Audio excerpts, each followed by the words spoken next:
Hello everyone, welcome to educational world.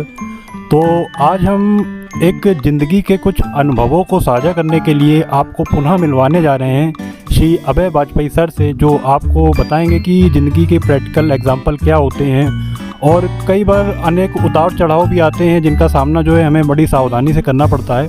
तो ऐसे ही कुछ खट्टे मीठे अनुभव के लिए मैं आपको ले चलता हूँ श्री अभय वाजपेयी सर के साथ। थैंक यू सर, एक बार फिर से अपने चैनल में इनवाइट करने के लिए। और एक्चुअली अब सर का चैनल तो एजुकेशनल वर्ल्ड है, तो इसमें से कुछ ना कुछ पार्ट जो होता है हमारा वो एजुकेशन से ही रिलेटेड होता है। बट एजुकेशन के अलावा भी लाइफ में बहुत सारी चीज़ें होती हैं जिनको हमें जानना ज़रूरी होता है, जिनको बीइंग थ्रू होना ज़रूरी होता है। हर बार ज़रूरी नहीं होता कि हर इंसान किसी परिस्थिति से गुजरे ही तभी वो उससे सीख ले। कई बार क्या होता है दूसरों के अनुभवों से भी बहुत सारी चीज़ें आसान हो जाती हैं अपनी लाइफ की, क्योंकि अगर एक जीवन में ही सब कुछ सीखना हो तो आप अनुभव करके ही सीख लें, ऐसा आवश्यक नहीं। दूसरे का अनुभव भी आप लेकर उसको अपने ऊपर जो है वो अप्लाई कर सकते हैं। तो कहीं ना कहीं एक बात ये थी कि एजुकेशनल वर्ल्ड के साथ, एजुकेशन के साथ साथ हमें ये भी जानना है कि भाई हम तो एजुकेशन की जब बात करते हैं तो हमारे दिमाग में सिर्फ एक ही चीज़ होती है। हम जब भी बात करते हैं एजुकेशन, इट मीन सक्सेस।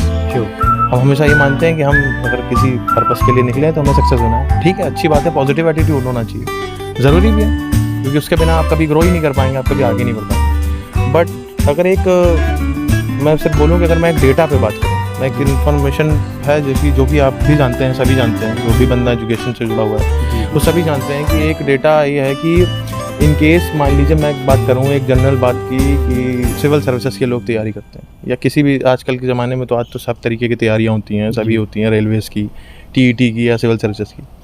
तो उस तैयारी में अगर मैं ये देखूं कि सक्सेस रेट क्या है जी, तो शायद 1% भी ना हो। तो यानी कि क्या होता है, हम इंटरव्यूज़ किसके लेते हैं? जो बंदा सक्सेस होता है, जो सिविल सर्विसेज में सेलेक्ट हो जाता है, जो आईएएस बन जाता है, हम तो उसके पास जाते हैं। यानी व्यूज़ जो हमारे पास आते भी हैं रिसोर्सेज से, चाहे वो न्यूज़पेपर हो, चाहे वो यूट्यूब हो या सोशल मीडिया हो, जो भी हो जी। तो हमें जो व्यूज़ मिलते हैं वो तो सिर्फ सक्सेस लोगों के मिलते हैं जी। और जबकि रेशियो किनका ज़्यादा है? जो अनसक्सेसफुल लोग जी। यानी कि संख्या में तो वो लोग ज़्यादा हैं जो अनसक्सेसफुल हैं, फिर भी हम सिर्फ उनकी बात करते हैं जो सक्सेसफुल हैं, और बाकी 100 में से 1000 में से एक जो हो गया सक्सेस हो गया जी। बाकी 999 उनकी कोई बात करेगा क्योंकि उनकी संख्या ज़्यादा है। जबकि उनकी संख्या ज़्यादा है फिर भी उनके बारे में कोई बात नहीं करना चाहता कि वो क्या करेंगे। वो फेल हो गए, फेल का मतलब हो गया उस पर्टिकुलर एग्जाम में, उस पर्टिकुलर उस पर वो सक्सेस नहीं हो पाया जी। उनके बारे में कौन बात करेगा? वो ज़्यादा है जी। ठीक, तो अब होता क्या है कि वो बंदा कहीं ना कहीं डिप्रेस्ड होता है, क्योंकि उनके बारे में कोई आइडिया नहीं होता। वो बंदा, उसको कोई समझाने वाला नहीं होता, उसको कुछ बताने नहीं लेना होता।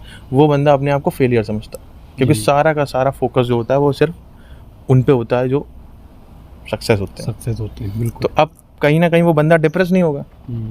अब यहाँ पे डिप्रेशन होता है। डिप्रेशन एक चीज़ से बंदा हो सकता है, वो फाइट कर रहा हो, उसकी लाइफ में बहुत सारे स्ट्रगल्स हो सकते हैं जी। वो फाइट करते करते दूसरी चीज़ में इन्वॉल्व होता है कि उसे चलिए ठीक है, उसका गोल था ये, बट वो कहीं भटक रहा था, वो दूसरे गोल की तरफ टारगेट किया। हो सकता है उसकी बदकिस्मती हो सकती है कि वो हो सकता है कि उस गोल पे भी अपने फेल हो जाए। अब उस बंदे को उसकी कमर टूट चुकी होती है।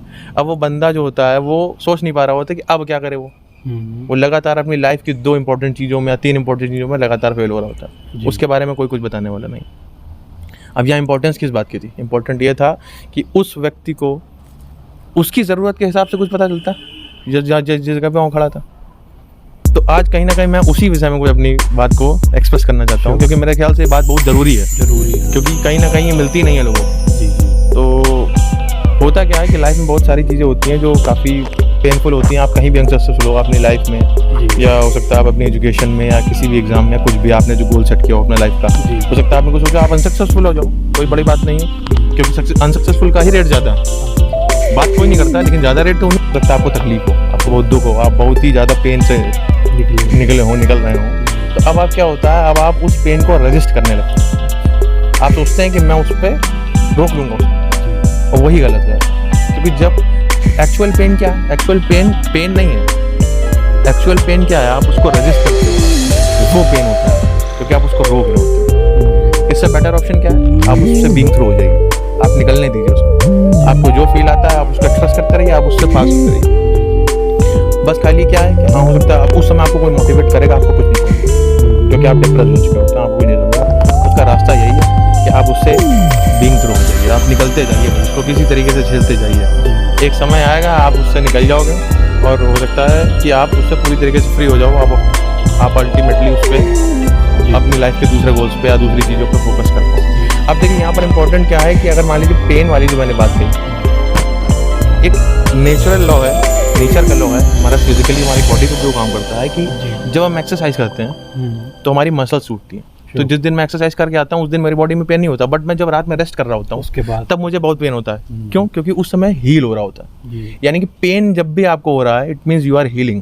तो यानी is the part of pain, is the part of your, आपके आप हील कर रहे हो, है ना। तो उस बाद क्या होता है, मान लीजिए आपकी बोन कहीं से फ्रैक्चर होती है, मैं बोलता हूँ कहीं एक्सीडेंट होता है, किसी का कुछ होता है, उसकी हड्डी टूटती है, वो हड्डी दोबारा जुड़ती है, ठीक।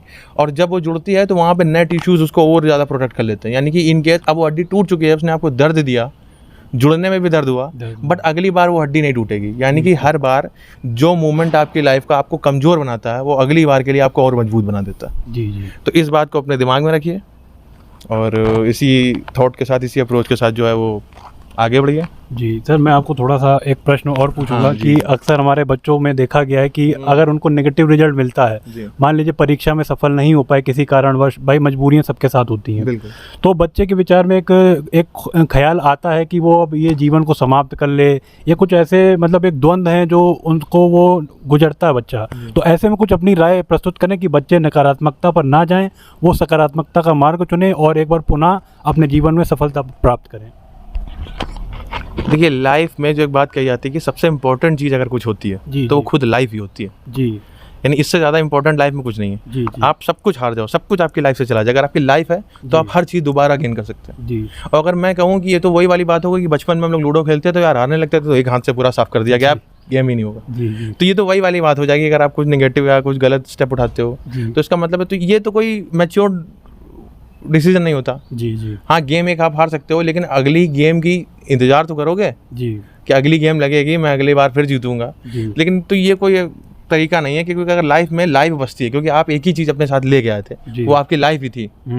आप एक कपड़ा तक नहीं पहन गए थे, ना मैं ना आप ना कोई हो। बिल्कुल। तो जब एक लाइफ ही साथ आई थी तो वो तो अभी अपने पास है ना, सब चला गया हो, लेकिन बट वो लाइफ है, यानी कि सारी चीज़ें फिर से रीगेन करी जाती है। और अपने अपने टाइम फ्रेम में हर आदमी अपनी अपनी अलग अलग सक्सेस पाता है। आप किसी से कंपैरिजन करते हैं, आप सोचते हैं कि वो बंदा जो है वो 20 साल की उम्र में सक्सेस हो गया, या इसने 20 साल की उम्र में कुछ ऐसा अचीव कर लिया बहुत अच्छा। जी। हो सकता है आप कंपैरिजन करते हो कि मैं 30 का हूँ, मैं नहीं कर पाया, वो बंदा 20 में कर गया। जी।